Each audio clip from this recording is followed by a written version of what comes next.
What's up? I'm Dan Fredenberg, and this is another Chance Encounter. Hey, what's up? I'm Dan Fredenberg. I'm a commercial real estate guy. I'm from the internet.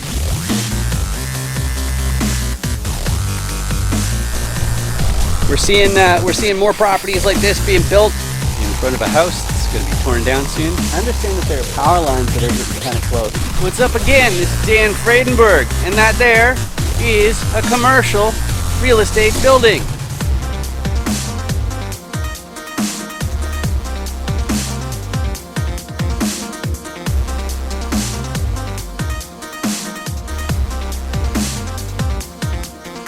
I'm joined today with Jennifer McCracken. How are you doing today, Jennifer? Good, thank you. How are you? Oh, I can't really complain. So if you haven't seen one of these chance encounters before, the way it works is I interview commercial real estate investors, and then I go through the 5 different motivations that I find are really distinct for why people want to increase the size of their portfolio, grab more buildings, something like that. And I say, hey, which one's you? And then I go through the Dan Does Deals die with the 6 different roles in a commercial deal. And I say, which one's your core competency that you'd be most likely to contribute to your next deal? You can go to dandoesdeals.com to download your own one. That's a lot of D words, huh? But anyway, one thing that is important beyond just knowing how these real estate deals work, if you want to be successful, you have to be able to explain who you are. So Jennifer, could you please introduce yourself for the audience? Jennifer McCracken. I have been around here for a while. I used to work for guys in the commercial real estate space, and you didn't know what you didn't know, but those were the guys doing it long before social media. So I had a good foundation there just watching them and working for them. I was always in marketing, so that's my background. And I would put together their lending presentations and proposals. And believe it or not, over time, things start to stick. You work together with everyone in the office, and you don't realize what you know until later in life. And as I moved through life, I owned single-family homes and rehabbed them, owned, managed, and flipped them. Went on to 3-unit buildings, and from there, I mean, once I started doing that, I realized, why are you doing single families? It makes so much sense, of course, to do larger projects. And now I have the opportunity to reset and purchase multifamily homes. And I'm an easy sell in this space. So it's great to connect with individuals like yourself who are doing it and understand what it takes to do apartment syndication. And that's all I'm trying to create for a future for myself. All right, that's great. That's really fantastic. All right, so the next segment is I start talking about motivation, and you addressed some of that. And if I can get my cursor back, I click that and I hit this, and then I hit this. And I've got the little PowerPoint on, well, why do you want part of an apartment complex? I usually start off with the motivation because everybody knows what their motivation is. Not everybody knows what their role is going to be, but we get a little bit closer by doing that. So the first reason, the first motivation, if I'm back here and I click again, boom, now it's working, is preserving your purchasing power. If you already rely on the cash flow that comes from your wealth, then this is really the play. You really have to keep on making more acquisitions as inflation wears away and the value of your cash flow. And so that's one big motivation that some people have. The next one is my one, which is I'm in the game to trade time directly for wealth. Now, I have a background in technology. I'm a software guy now, and quite frankly, income is the most expensive type of way to get money that's out there, because you can lose up to half of it just in income tax, and then out of what's left, you're trying to shoo that away into the form of wealth. It makes more sense to be on the ground floor on the GP team, and then that way you're trading your effort and your time for wealth. So that's what I'm up to. The next one is the most common one, which is people want to fast track their retirement. They basically want to get educated. They want to be able to be active with their own assets.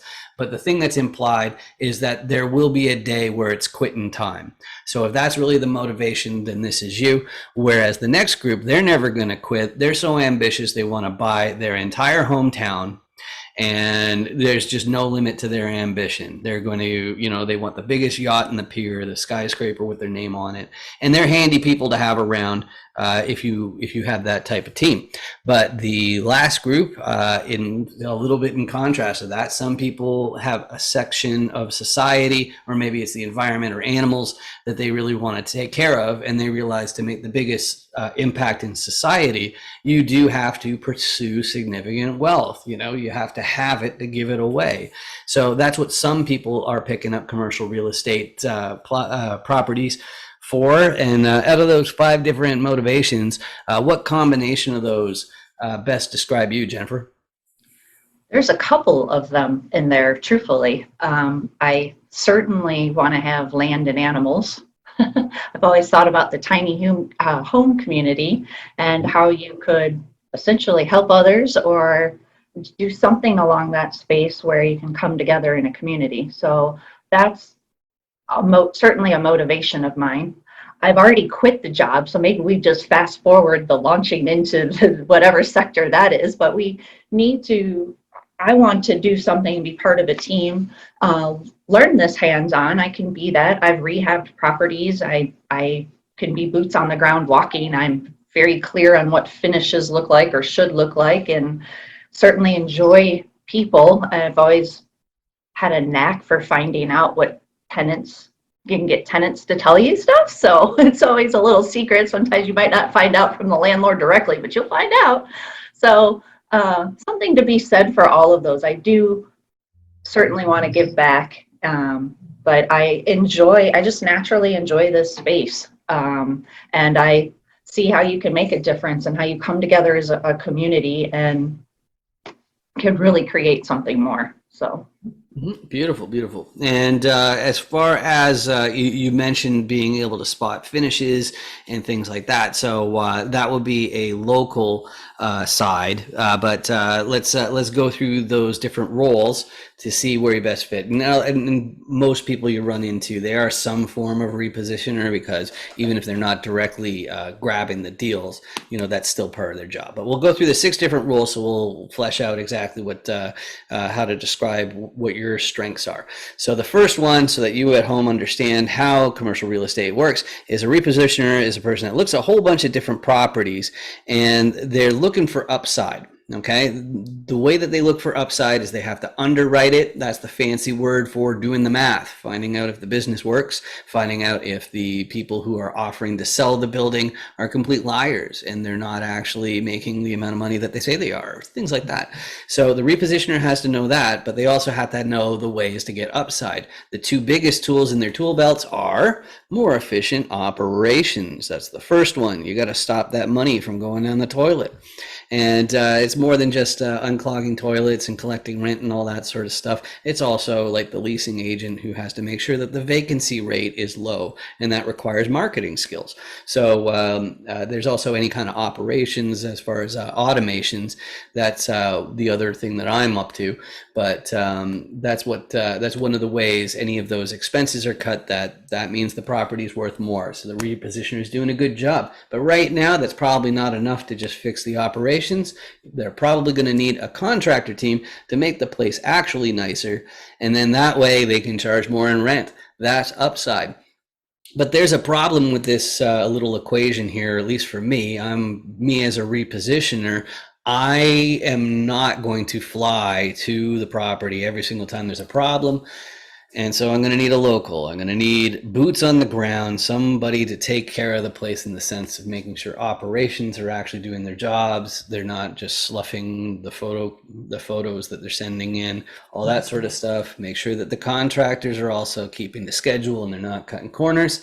And that's what the local is up to. And if you're a tenant, that's probably who you're going to think of as far as the owners or the people running the building.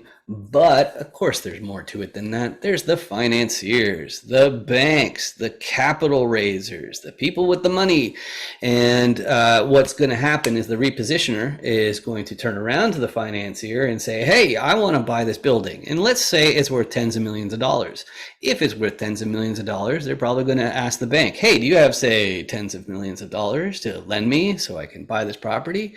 And the thing that a lot of coaches will skip over a little bit is the next question that the financier will ask. They'll say, who's the KP? Who's the sponsor? See, if you want to get a loan, it doesn't matter if you're Elon Musk. You have to have somebody in the fold who already owns a similar asset if you want to get a loan. So sure, Elon Musk could buy a 1,500 unit apartment complex in cash or something, but if you wanted to get a loan, especially non-recourse from Fannie and Freddie or something like that, you're going to have a sponsor or KP. So that person has a similar asset. They also have to come up with some liquidity, and then there's also a balance sheet needs to be there, at least as big as the amount of the loan. But you put all those pieces together and you've got yourself a commercial real estate deal. So Jennifer, I already mentioned that since you're looking at finishes, so does that mean you would be helping on the repositioner side, or capital raising financier, or I'll let you. It's interesting because going through those, I feel like I have a little bit experience in each one, just even getting to that point to own multiple single family homes and to do other projects.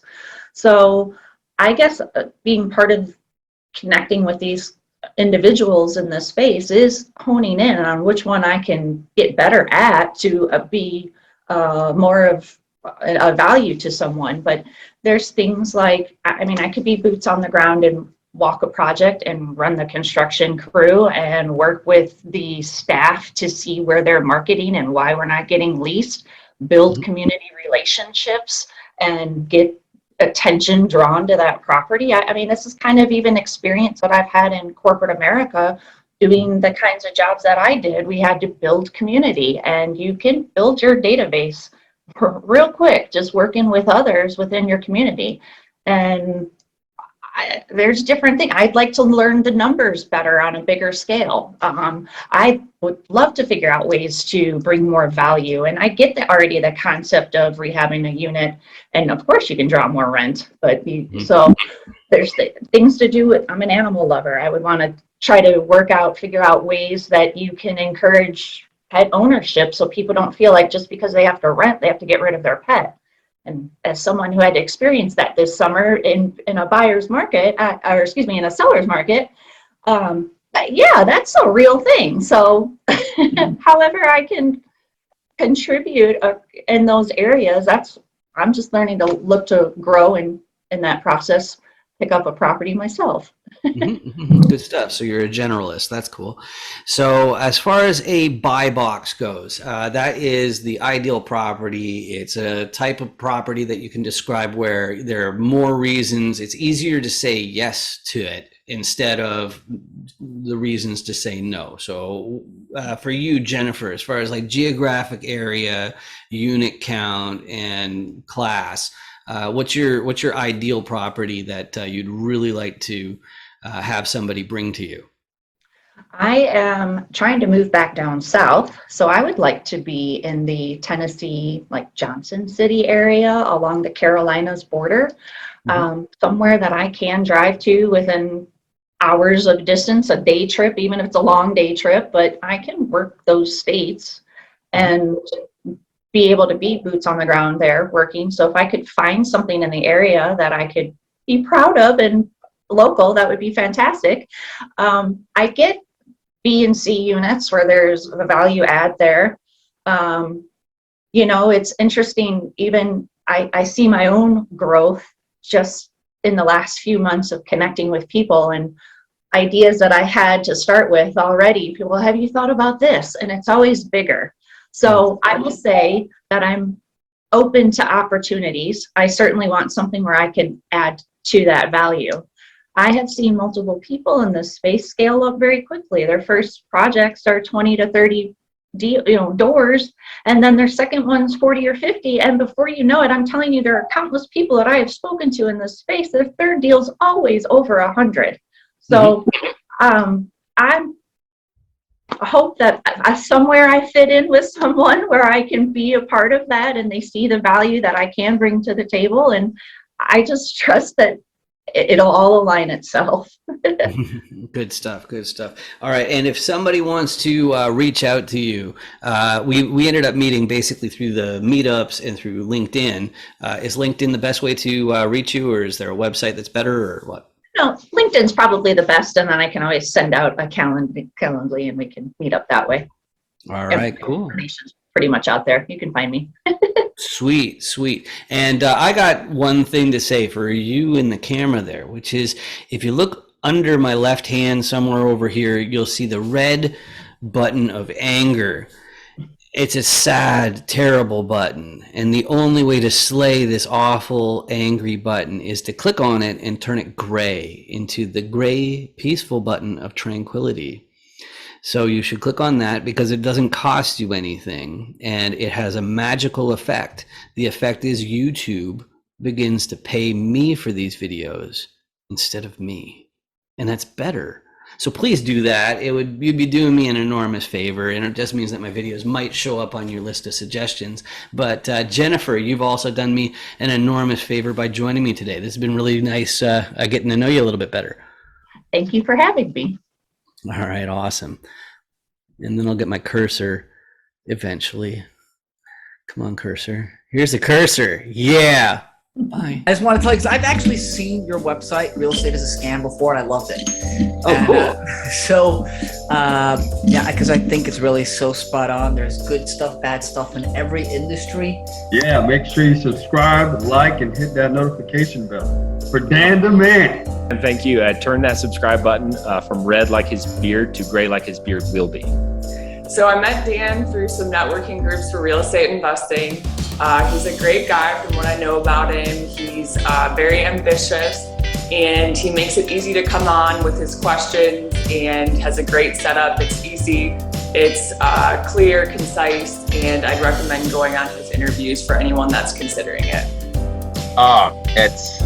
It was unlike anything I've ever experienced. It was super fun. The process was so easy a caveman can do it. I mean, if you guys haven't done it yet, you guys need to get on his calendar. Just take 15 minutes of your time, get exposure, find out who Dan is, what he's about. He's a true trifecta.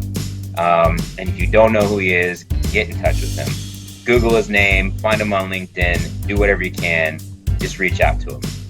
So I really appreciate the format. Like I've told you a couple times before, I think it's really great because me personally, I'm very long-winded. I have to purposefully make things more concise, but the way I take things in is I definitely prefer things to be concise and straight to the point and concentrated. And the chance encounters really do that great for individuals. So you can get a good grasp on who they are, what do they do, why do they do it, what space do they operate in. That's why I love chance